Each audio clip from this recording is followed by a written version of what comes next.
한국에서는 별것 아닌 것 같은데 미국에서 큰일이 나는 일이 있습니다.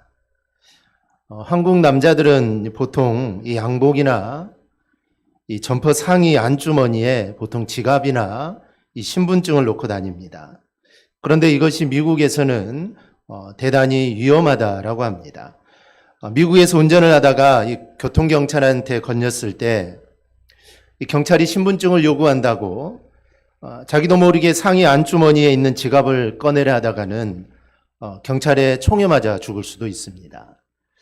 미국은 이 총기를 소지할 수가 있기 때문에 이 상의 안주머니에 손을 넣는 이런 행동은 이 권총을 뽑는 것으로 오해를 불러일으킬 수 있습니다. 그래서 잘못하다가는 경찰의 총에 맞아 죽을 수도 있습니다. 또 재수없게 거리에서 강도를 만났을 때도 이 돈을 주기 위해 지갑을 꺼낼 때도 이 마찬가지입니다. 그럼 어떻게 해야 하느냐? 그냥 손가락으로 상의 안주머니를 가리키면서 상대방이 이 지갑을 꺼내가도록 그렇게 해야 합니다. 그래서 미국 남자들은 대부분 지갑을 바지 뒷주머니에 많이 놓고 다닌다고 합니다. 그리고 교통경찰에게 걸렸을 때는 해명을 하거나 또 항의를 하거나 봐달라고 빌지 말고 그냥 경찰이 시키는 대로 조용히 순응을 해야 합니다.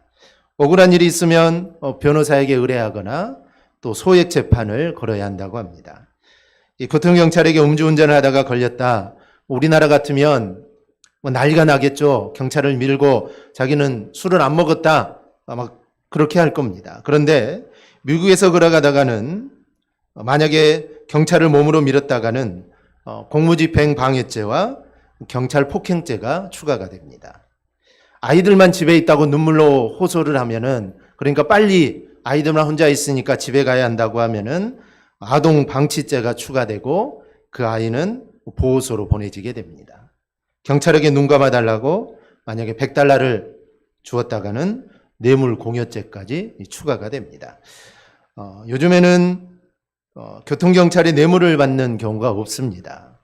하지만 예전에는 이 교통경찰만 하면은 1년에 집 한 채를 산다는 그런 말이 있을 정도로 옛날에는 이 뇌물이 정말 많았습니다. 그래서 교통신호나 과속을 위반하는 사람을 잡으면 10중 8구 뇌물을 요구합니다. 요즘은 신분증을 제시하면 바로 과태료를 부과하지만 과거에는 신분증을 제시해도 바로 과태료를 부과하지 않습니다. 즉 뇌물을 주지 않나 머뭇거리게 됩니다.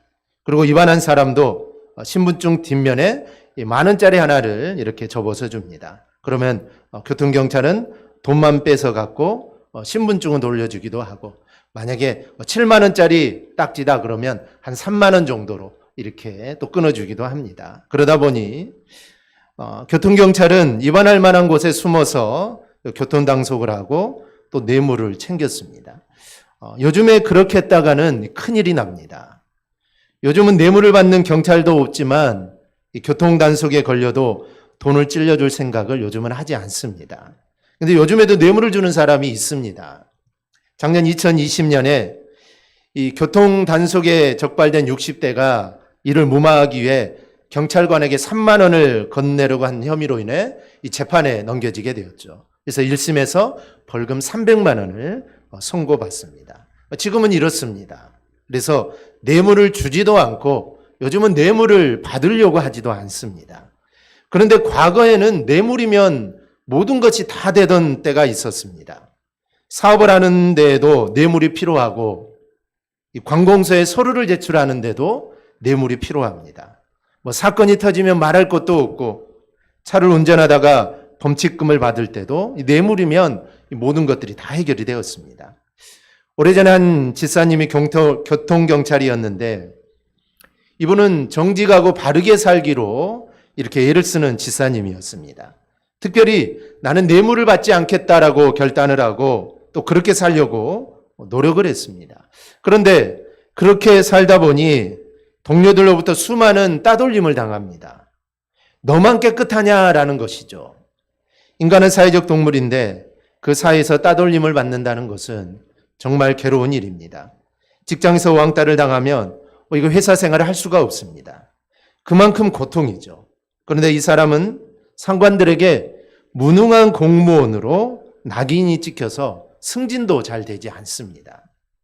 업무에서 무능한 것이 아니라 뇌물을 받고 그 받은 뇌물 중에서 또 일부를 또 상관에게 상납을 해야 되는데 그걸 하지 못하니 무능하다고 낙인이 찍힌 겁니다. 결국 이사님은 그곳에서 도저히 견딜 수가 없어서 사표를 내고 나왔다고 합니다.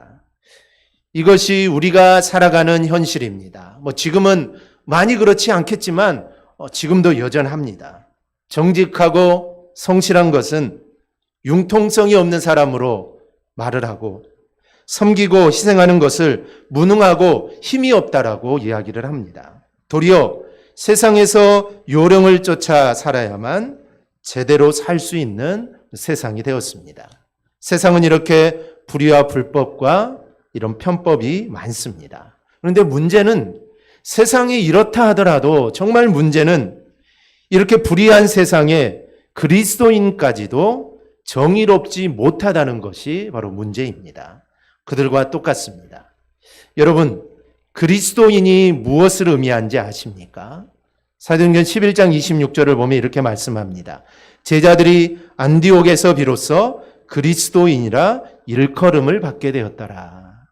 여기 그리스도인이라는 말은 그리스도의 추종자라는 뜻입니다.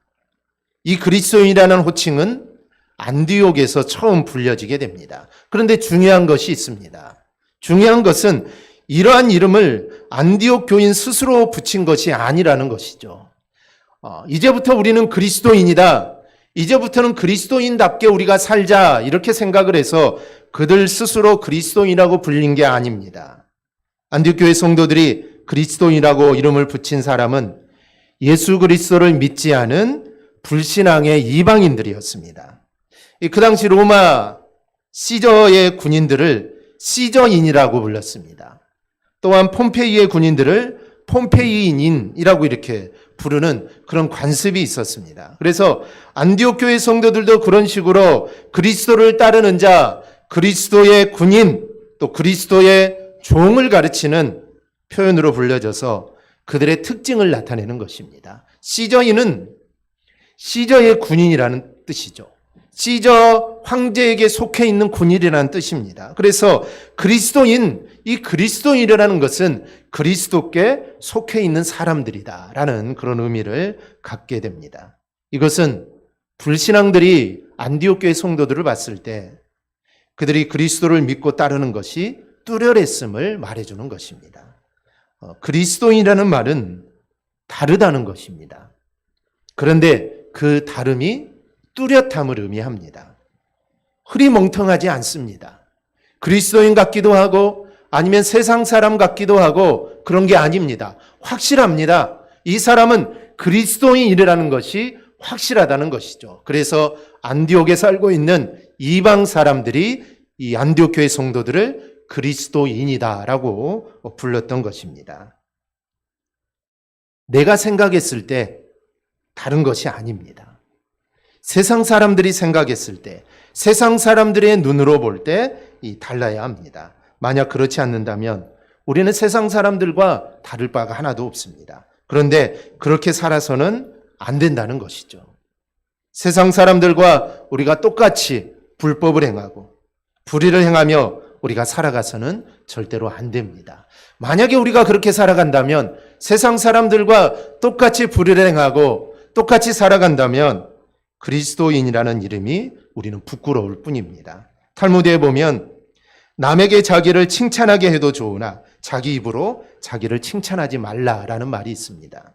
그러므로 불신앙의 사람들의 눈에 내가 진정한 그리스도인으로 비추고 있는지 우리는 늘 자신을 성찰하며 우리가 신실하게 우리는 신앙생활을 해야 할 것입니다. 만약 그리스도인들이 불의에 편승하지 않고 우리가 정의롭게 살아가고 세상 사람들과 다르게 살아간다면 이 땅에 하나님의 나라를 세워갈 수 있을 겁니다. 그런데 지금의 모습은 이 땅에 하나님의 나라를 세워가는 일이 너무나도 어렵게 보입니다.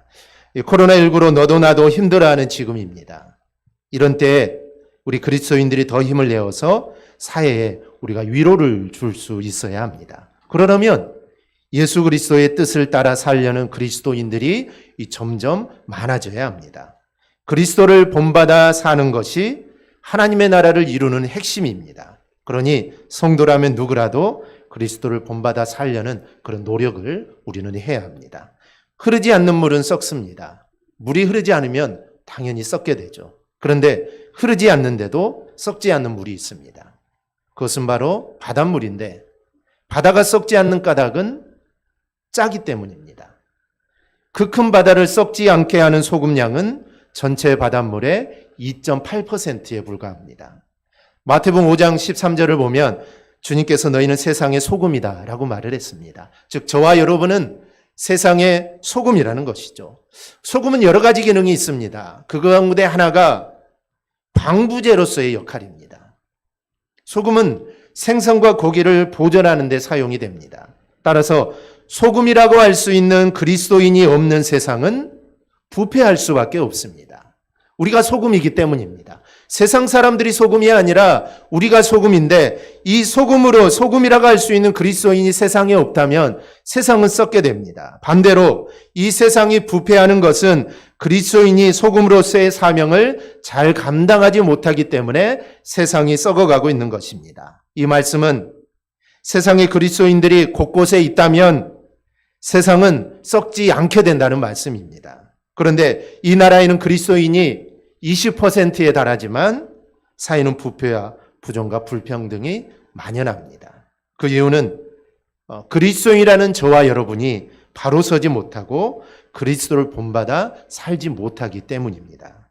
흔히 윗물이 맑아야 아랫물이 맑다고 합니다. 앞에 서 있는 사람이 부패하면 그 밑은 볼 것도 없습니다. 사회 곳곳에 언어나 정치 지도자들 중에 기독교인들이 많습니다. 정치하는 정치인들 중에도 국회의원 중에도 기독교인들이 얼마나 많은지 모릅니다.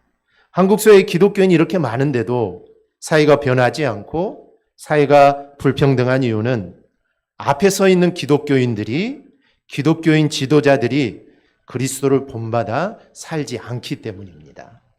그들은 그리스도인다운 영향력을 보이지 않고 있습니다. 안디옥 교회 그리스도인들 많지 않았을 것입니다.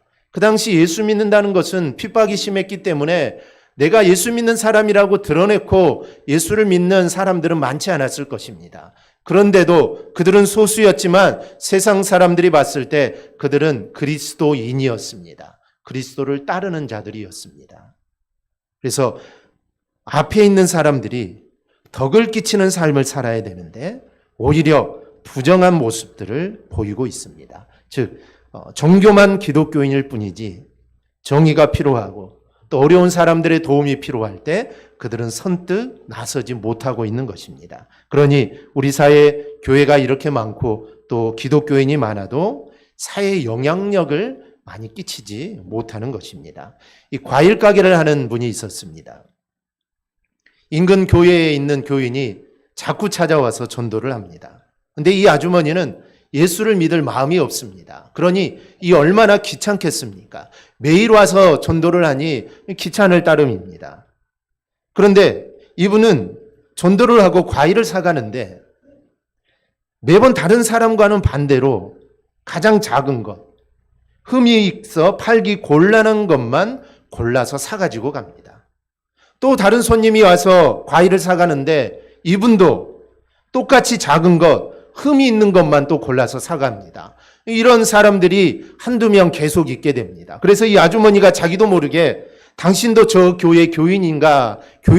라고 이렇게 묻게 됩니다. 그러자 웃으며 고개를 끄덕이는 모습을 보고 다음 주일부터 자기 발로 교회를 찾게 되었다는 겁니다. 이런 모습이 그리스도인다운 모습이 아닐까요? 내가 좀 손해보더라도 아니면 내가 좀 불편하더라도 다른 사람을 생각하고 또 유의하는 것, 이러한 삶이 우리 그리스도인의 삶이 아닐까 저는 생각을 해봅니다. 우리가 그리스도인답게 사는 것은 그의 삶에서 전도가 되면 그리스도인다운 것이고 그의 삶에서 전도가 되지 않고 오히려 그리스도의 이름에 먹칠을 하면 이거는 그리스도인이라고 할 수 없을 겁니다. 예수님의 가르침에서 가장 중요한 것은 서로 사랑하면서 섬기라는 겁니다. 우리는 어렵고 힘든 일에 앞장서야 하며 연약한 지체들을 우리는 잘 섬겨야 합니다. 예수님은 제자들에게 너희는 낮아지라고 가르치고 섬기라고 가르쳤습니다. 지도자나 오너가 되지 말라는 말이 아닙니다. 높은 자리에 앉지 말라, 지도자가 되지 말라, 이런 말이 아닙니다.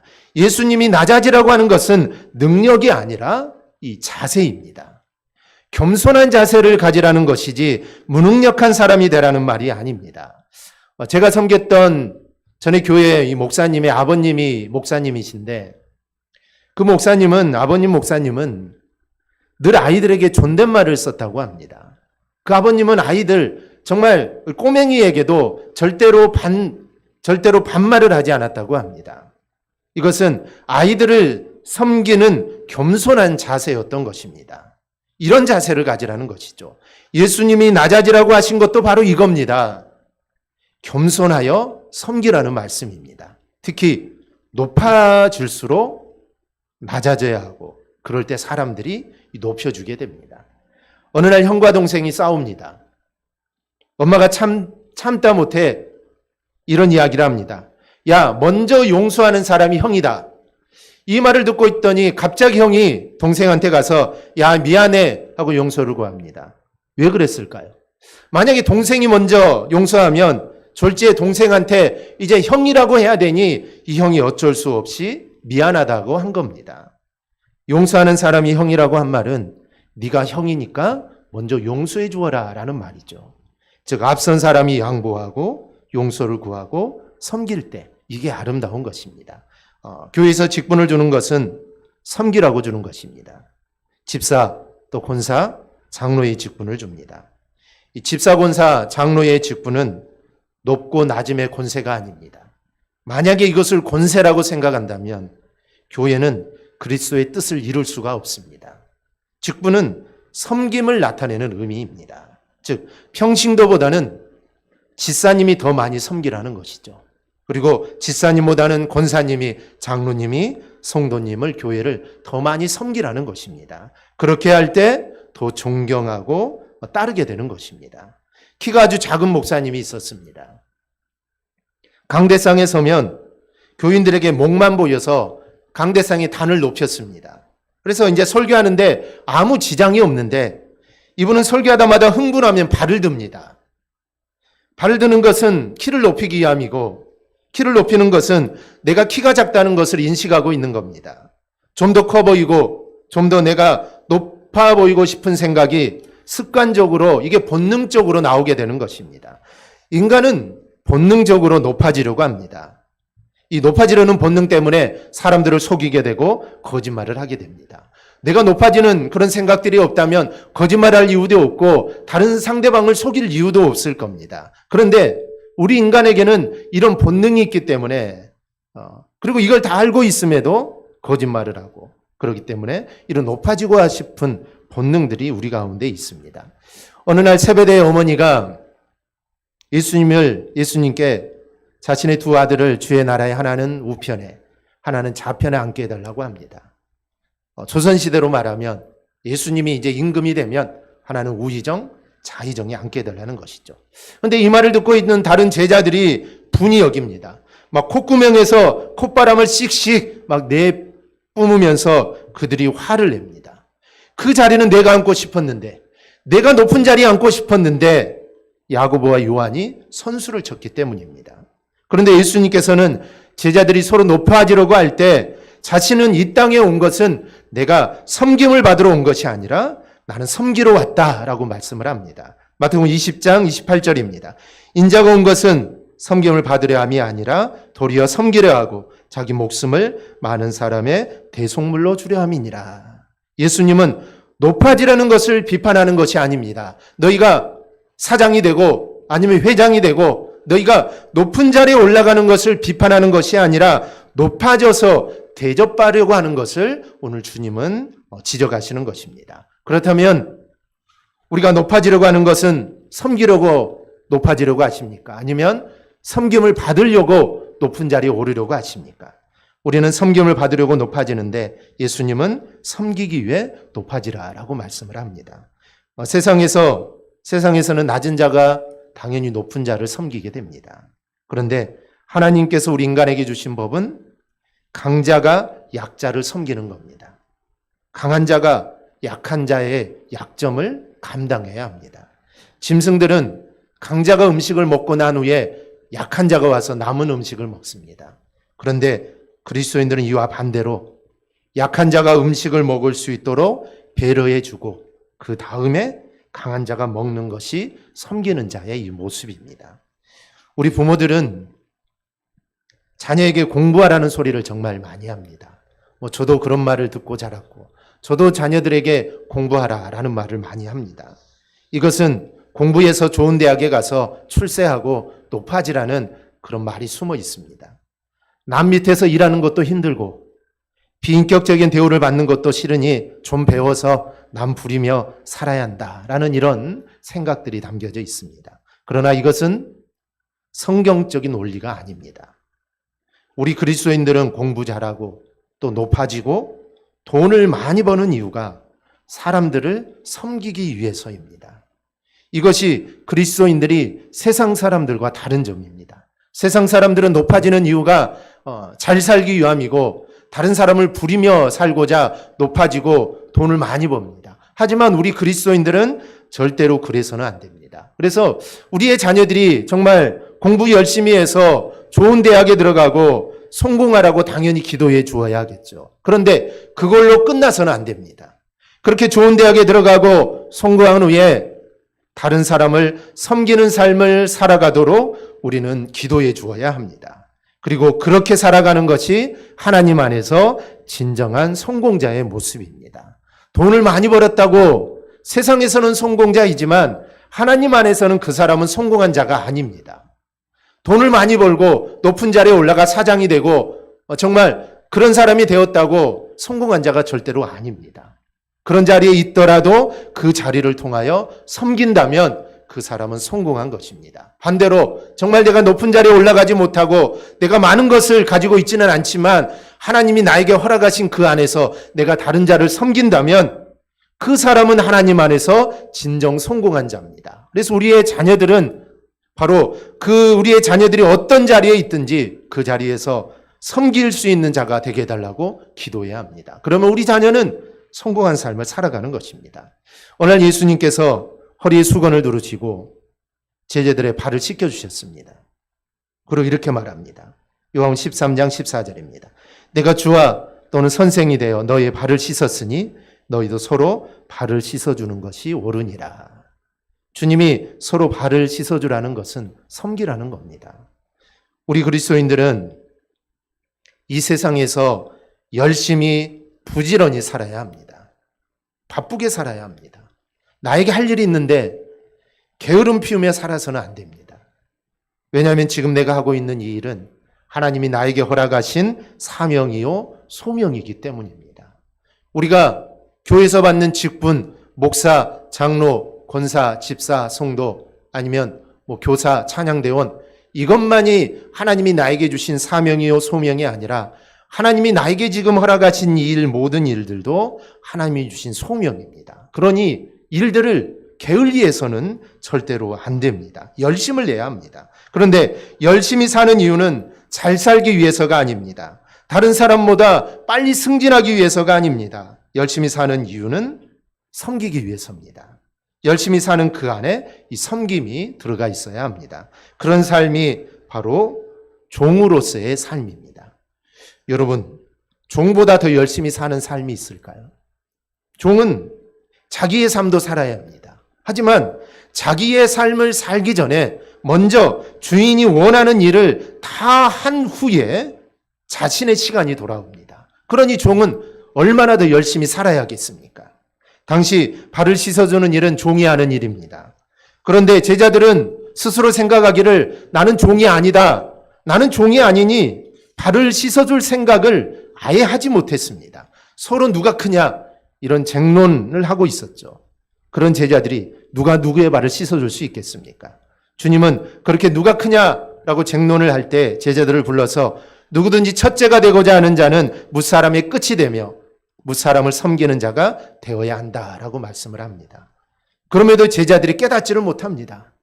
그러자 예수님이 십자가를 지기 전에 작심하고 수건을 두르시고 친히 제자들의 발을 씻겨주셨습니다. 그러고 나서 제자들에게 서로 발을 씻어주는 것이 옳다라고 말씀을 합니다. 종이 하는 것을 선생이신 주님께서 친히 발을 씻어주면서 서로 발을 씻어줘야 된다라고 말을 하니 제자들이 할 말이 없었던 것이죠. 당시 종은 구약의 종과 좀 다릅니다. 구약에서 이스라엘 백성들 안에 있었던 이 종은 사유재산도 있었고 결혼도 할 수 있었고 인격적인 대우를 받았습니다. 그런데 예수님 당시의 종, 이 로마 시대의 종은 결혼은커녕 인격도 자유도 없었습니다. 주인의 마음먹기에 따라서 죽기도 하고 살기도 하고 팔려가기도 하는 정말 짐승처럼 취급받았던 존재가 예수님 당시의 종이었습니다. 이런 시대에 예수님은 종이나 하던 그 일을 제자들에게 하셨던 겁니다. 그리고 너희도 이런 종이 되라는 것입니다. 그러니 이 모습이 제자들이 얼마나 놀랬겠습니까? 그 당시에 그들이 생각하고 있던 종의 모습이 있는데 예수님은 너희가 그런 종이 되라고 하니 제자들이 놀라지 않을 수 없었던 것입니다. 하지만 제자들은 나중에서야 예수님의 뜻을 깨닫고 그들이 진정한 그리스도의 종이 되어 살게 됩니다. 특히 바울은 종의 신분이 얼마나 비참한지 알고 있었습니다. 그 당시 종이 얼마나 비참한 생활을 하는지 사도 바울은 알고 있었는데, 그런데 사도 바울은 그가 서신절을 쓸 때마다 항상 하는 말이 있습니다. 로마서 1장 1절에 이렇게 이야기합니다. 예수 그리스도의 종 바울은이라고 합니다. 바울은 자기를 소개할 때 종이라고 합니다. 좋은 말로 했을 때 종이지 노예를 의미합니다. 나는 예수 그리스도의 노예다라는 것입니다. 이는 오직 주인의 명령에 따라 움직일 뿐 자신의 의사는 전혀 내세울 수 없는 신분입니다. 그런데 사도 바울은 자신을 종이라고 합니다. 사도 바울이 자신을 종이라고 한 이유는 예수 그리스도의 종이라는 사실을 그는 매우 영광스럽게 생각했기 때문입니다. 그래서 그는 서신서를 쓸 때마다 나는 예수 그리스도의 종이다라고 말을 합니다. 바울이 자신이 예수 그리스도의 종으로 노예로 살 수 있게 된 것을 이 사도 바울은 이 세상의 어떤 지위나 명예보다도 그는 귀하게 생각했던 것입니다. 사도 바울이 가지고 있던 직함들은 참 많습니다.